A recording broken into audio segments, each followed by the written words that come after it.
ఇది ఒక national calamity వచ్చినప్పుడు, ఇంత పెద్ద కెలామిటీ వచ్చినప్పుడు, విపత్తు వచ్చినప్పుడు కనీసం ప్రభుత్వం ఒక బాధ్యతగా తీసుకొని కేంద్రాన్ని కూడా అప్రమత్తం చేయాలి. ఎంత నష్టం వస్తుందో చెప్పలా. నేను అందుకే లెటర్ కూడా రాశాను. దీన్ని జాతీయ విపత్తుగా డిక్లేర్ చేయండి, మీరు కూడా సహకరించండి, ఎక్కడ లేని నష్టం జరిగింది అని చాలా స్పష్టంగా నేను అడిగాను. ఇప్పటికి మీరు చూస్తే నిన్న నాకు ఆశ్చర్యం వేస్తుంది. ఎంత బాధితారాహిత్యం అంటే, చేతగాంతనం అంటే, వీళ్ళు ఇచ్చింది 3,711 కోట్ల రూపాయల నష్టమని ఇస్తారు. బ్రేకప్ లేవు, పాడు లేవు. దాంట్లో 2,640 కోట్లు ఆర్ఎన్బి రోడ్లకే, ఒక 703 కోట్లు పంట నష్టానికి ఇస్తారు. 703 కోట్ల రూపాయలు పంట నష్టమని నువ్వు చెప్పితే నీకు ఎంత వస్తుంది? ఒక 100 కోట్లు, ఒక 50 కోట్లు ఇస్తారు. అది కూడా ఇవ్వకపోవచ్చు. ఎందుకంటే మనకు స్టేట్ కెలామిటీ ఫండ్ ఉంది, రాష్ట్ర విపత్తు ఫండ్ ఉంది, దాంట్లో డబ్బులు ఉంటుంది. ఇది బిగినింగ్. ఆ డబ్బుల్లో మనం ఖర్చు పెట్టాలి. ఖర్చు పెట్టి కానప్పుడు ఇది కూడా సప్లిమెంట్ చేస్తారు. ఇది నేషనల్ కెలామిటీ ఫండ్ పెట్టుకుంటారు. ఆ నేషనల్ లెవెల్లో ఉండేది మళ్ళీ ప్రధానమంత్రి చైర్మన్, హోమ్ మినిస్టర్ డిపార్ట్మెంట్ వాళ్ళు చేసి ఇస్తారు. మీరు అడగడమే, అసలు అడగకుండా 26 లక్షల ఎకరాలు పంటే వేయలేదని మీరు పెట్టారు కరువు. ఆ కరువుకు ₹1 అడిగారా ఇప్పటికి? మీరు కేంద్రానికి ఒక రిపోర్ట్ పంపించారా మీరు? అంటే 4.5 సంవత్సరాలు అయిన తర్వాత ఈ ముఖ్యమంత్రి కరువు వస్తే ఏం చేయాలి అని తెలియదు, తుఫాను వస్తే ఏం చేయాలో తెలియదు. మీరు చూడండి, హరికేన్ తుఫాన్ వచ్చింది ఈస్ట్ గోదావరి, వెస్ట్ గోదావరి. నేను ముఖ్యమంత్రిగా ఉన్నప్పుడు ఆ రోజు దేవేగౌడ వచ్చాడు ప్రధానమంత్రిగా. వచ్చి సర్వే చేసిన తర్వాత వెళ్లి మళ్ళా నేషనల్ కెలామిటీ ఫండ్ నుంచి మనకు డబ్బులు ఇచ్చారు. ఉదుహుద్ తుఫాన్ వచ్చింది, నరేంద్ర మోడీ గారు వచ్చారు. ఎన్నో రోజు వచ్చారు? 2వ రోజు, 3వ రోజు వచ్చారు, సెకండ్ డే. అంటే దానికంటే ఇంకా భయంకరమైన తుఫాన్ ఇది. ఇంత నష్టం జరిగింది నా జీవితంలో, నేను నా రాజకీయ చరిత్రలో ఎప్పుడు కూడా నేను చూడలేదు ఇంత పెద్ద నష్టం. అంత పెద్ద ఏ రాష్ట్రంలో కూడా ఇంత నష్టం జరిగి ఉండదు. దానికి ప్రధానమైన కారణం రైట్ సీజన్లో పట్టింది. అన్ని పొలాల్లో పంటలు ఉన్నాయి. అది కాకుండా విపరీతమైన రెయిన్స్ పడిపోయినాయి. ఊహించినటువంటి వర్షపాతం పడింది. దానికి తగినట్టు వ్యవస్థలన్నీ నాశనం చేశారు కాబట్టి ఎక్కడికక్కడ నీళ్లన్నీ పొలాల్లోకి వెళ్ళిపోయినాయి. మొత్తం సర్వనాశనం అయిపోయే పరిస్థితికి వచ్చింది. కనీసం కొనే నాదులు లేకుండా అవస్థపడుతున్నారు. వీళ్ళు ఏమీ చేయని పరిస్థితి వస్తున్నారు. అంటే ఇంకొక పక్కన ఎంత ఇస్తారు ఏ పంటకు? బీమా లేకుండా చేశాడు. ఇది ఇంకొక పెద్ద ప్రమాదమైన పరిస్థితి. ఒక వ్యక్తి యొక్క అహంకారం, ఒక వ్యక్తి యొక్క చేతగాంతనం. ఎన్నో సంవత్సరాలుగా మన వ్యవస్థలన్నీ కూడా స్ట్రీమ్లైన్ చేశాం. రైతుకు పంట నష్టమైనప్పుడు పంట బీమాని చాలా ముఖ్యం. ఆ పంట బీమా రైతే పెట్టుకోమంటే పెట్టుకోలేడు కాబట్టి over a period of time establish చేసింది. కేంద్రం, రాష్ట్రం, ఫార్మర్ ముగ్గురు కలిసి ఇన్సూరెన్స్ ప్రీమియం కడతాం. అవన్నీ కూడా ఎప్పటికప్పుడు రికార్డ్స్ అన్ని అప్డేట్ చేసి క్రాప్ కటింగ్ ఎక్స్పెరిమెంట్స్ కూడా చేస్తారు. ఎప్పుడైతే ఇలాంటి విపత్తు వచ్చినప్పుడు ఏ స్టేజ్లో పంట నష్టమైంది, ఎంత పెట్టుబడి పెట్టారో అవన్నీ క్యాలిక్యులేట్ చేసి తద్వారా ఆ రైతుకి కాంపన్సేషన్ ఇస్తారు, నష్టపరిహారం ఇస్తారు. ఇప్పుడు నువ్వు కట్టలేదు 4 ఏళ్ల నుంచి, జస్టిఫికేషన్ లేదు. అంటే ఎవడు నష్టపోయాడు? రైతు నష్టపోయాడు. ఏం చెప్పారు ఈయన? నేను పెడతా, నేను సెపరేట్ ఇన్సూరెన్స్ కంపెనీని పెడతా అన్నాడు. కొండ 4 మందేస్తే ఉండే 4 పోయినట్టు ఉండే వ్యవస్థను సర్వనాశనం చేసి రైతుల్ని గోదావరిలో ముంచేసే పరిస్థితికి వచ్చాడు. అదొక పెద్ద శాపంగా మారింది. ఇవన్నీ కలిపి కనీసం ఈ రోజు ఇంత పెరిగిన తర్వాత కాస్ట్ పెరిగింది, అగ్రికల్చర్ అన్నిట్లో పెరిగిపోయింది. నేను చాలా స్పష్టంగా 2018 కానీ 14 కానీ ఉదుహుదు కానీ తిత్లికి కానీ నేను చాలా క్లియర్గా ఒక ప్యాకేజ్ ఇచ్చాం. దానికంటే బెటర్గా మీరు ఇవ్వాలి. మీరు ఎలక్షన్ మేనిఫెస్టోలో చెప్పారు, ఊరూరు తిరిగి చెప్పారు, మేము ఏ విపత్తు వచ్చినా బ్రహ్మాండమైన ఆర్థిక సహాయం చేస్తాం, మెరుగైన ఆర్థిక సహాయం చేస్తామని చెప్పిన మీరు ఏమిచ్చారో చెప్పమంటున్నా నేను. దానికి క్లారిటీ ఉండాలి కదా. వారం రోజు 15 రోజుల నుంచి అడుగుతా ఉంటే నేను అడిగింది నా కోసం అడగలేదు, రైతాంగం కోసం అడిగాను. అపోజిషన్ పార్టీలు అందులో ప్రధాన ప్రతిపక్షం అడిగితే సమాధానం కూడా చెప్పరు. నాకు చెప్పొద్దండి, రైతులకు సమాధానం చెప్పండి. మేము అడిగితే చెప్పొద్దండి, నువ్వైనా చెప్పు. అది కూడా చెప్పకుండా ముంచేసే పరిస్థితికి వచ్చారు. ఈరోజు ఈ 2 ఇష్యూస్ వల్ల, వీళ్ళు చేసిన నిర్వాహకం వల్ల రాష్ట్ర రైతాంగం తిరిగి కోలుకోలేని స్థితిలోకి వెళ్ళిపోయారు. దేశంలో ఎక్కువ ఆత్మహత్యలు జరిగే రాష్ట్రంలో మన రైతు 3వ స్థానం, కౌలు రైతు 2వ స్థానం. దేశంలో ఎక్కువ అప్పులుండే రైతాంగం నెంబర్ 1 ఆంధ్రప్రదేశ్ రాష్ట్రం. ఈ దెబ్బతో నెంబర్ 1 కాదు, ఎక్కడికో వెళ్ళిపోతాం. ఇంకా తిరిగి కోలుకోలేని పరిస్థితి, తిరిగి రీపే చేయలేని పరిస్థితి. అందులో చాలా మంది కౌలు రైతులంతా చాలా పేదవాళ్ళు ఉన్నారు. వాళ్ళు ఇంకా 10 ఏళ్లు ఇదే వరకు కష్టపడినా తిరిగి అప్పుగట్టలేని పరిస్థితి వస్తున్నారు. ఇది చాలా దారుణం. ఇప్పటికైనా సరే మేము చాలా స్పష్టంగా నేను పోయి వచ్చిన తర్వాత మా లీడర్స్ అందరినీ క్షేత్రస్థాయికి పరిశీలన పంపించాం, టీములు పంపించాం. ఈ టీం కూడా కేంద్రం నుంచి వచ్చిన టీములకి రిప్రజెంటేషన్స్ ఇస్తున్నాం. మళ్లీ మేము కాంప్రహెన్సివ్గా ఒక రిపోర్ట్ తయారు చేస్తాం.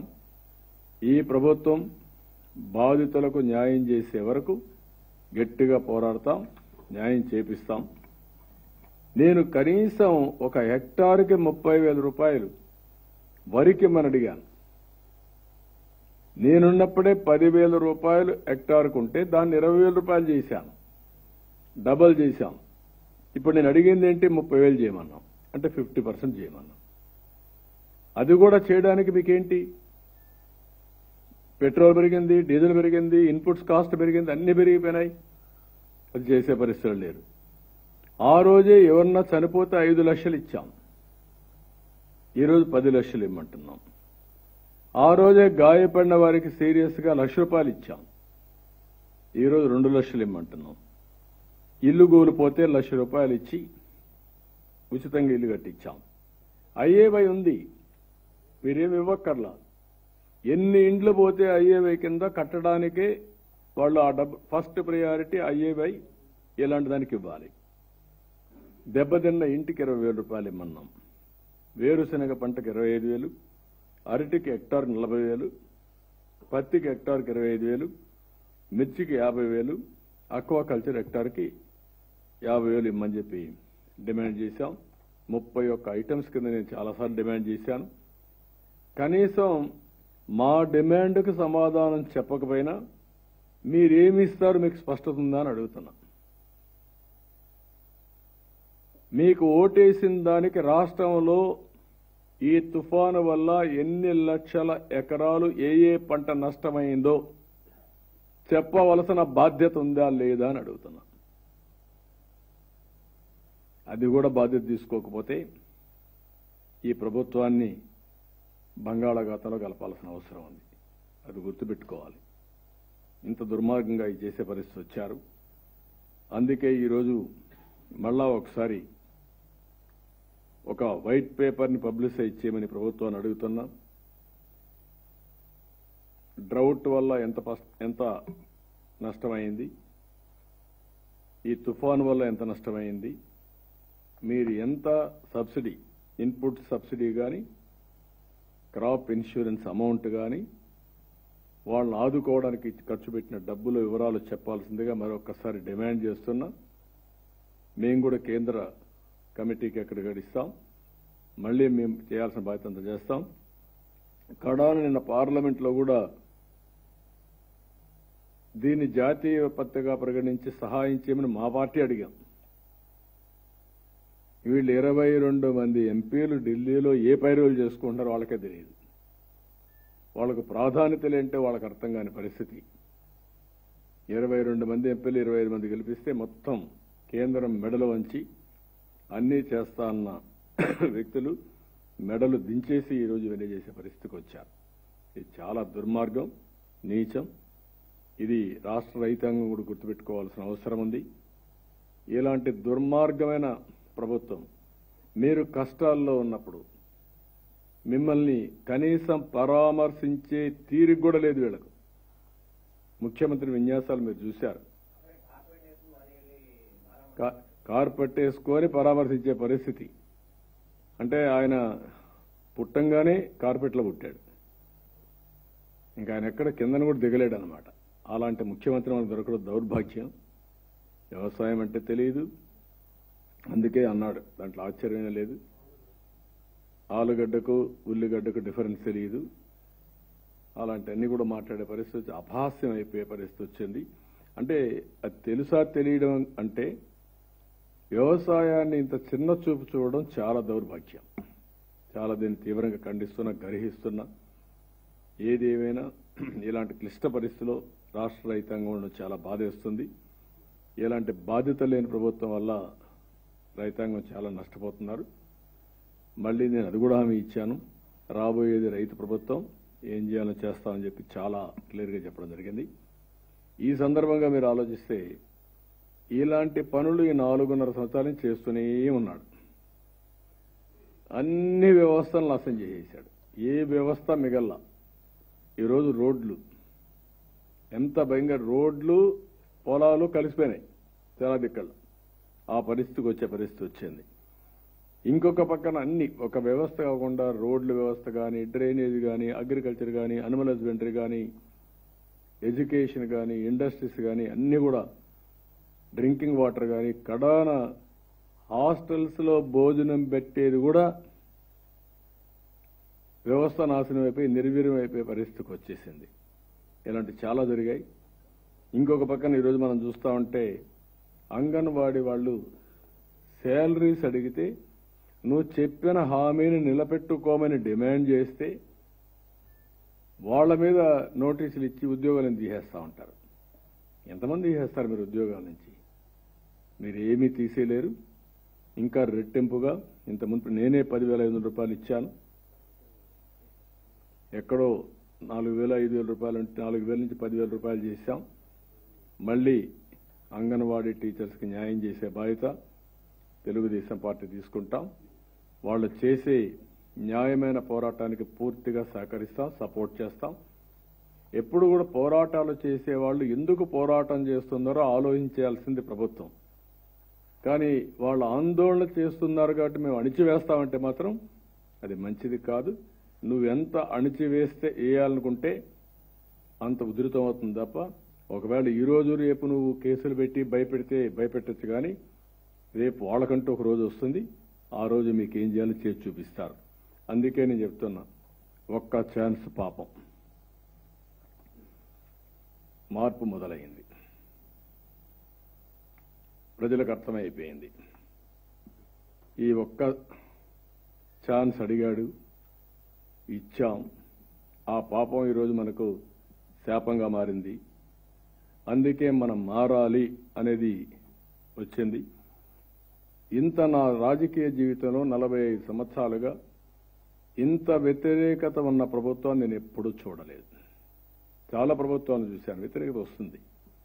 కానీ ఇంత వ్యతిరేకత, భయంకరమైన వ్యతిరేకత. ప్రజలు ఇప్పుడు ఎన్నికల కోసం ఎదురు చూసే పరిస్థితి.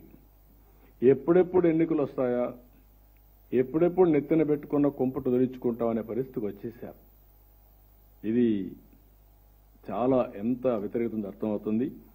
ఒక రచ్చబండ దగ్గర పోయినా, టీ కోట దగ్గర కూర్చున్నా, ఒక పొలం గట్టు పోయినా, ఒక రోడ్డు మీద పోయినా, ఒక అపార్ట్మెంట్లో వచ్చినా, ఒక రైల్లో ఎక్కినా, బస్సులో ఎక్కినా, ఎక్కడ చూసినా ఒకే చర్చ. 20 ఏళ్ళు నష్టపోయామని కొంతమంది, 30 ఏళ్ళు నష్టపోయామని కొంతమంది, మొత్తం ప్రజలంతా కూడా చాలా భయంకరంగా ఈ ప్రభుత్వానికి శాపనార్థాలు పెట్టే పరిస్థితి వచ్చింది. బూతులతో తిట్టే పరిస్థితికి వచ్చారు. దీనికి కారణం 5 ఏళ్లలో ఇష్టానుసారంగా పన్నులు పెంచడం, అసలు పరిపాలన అంటూ లేకుండా పోవడం. ఏ ప్రభుత్వం అయినా జనరల్గా మనం చూస్తే జీవన ప్రమాణాలు కొలమానం.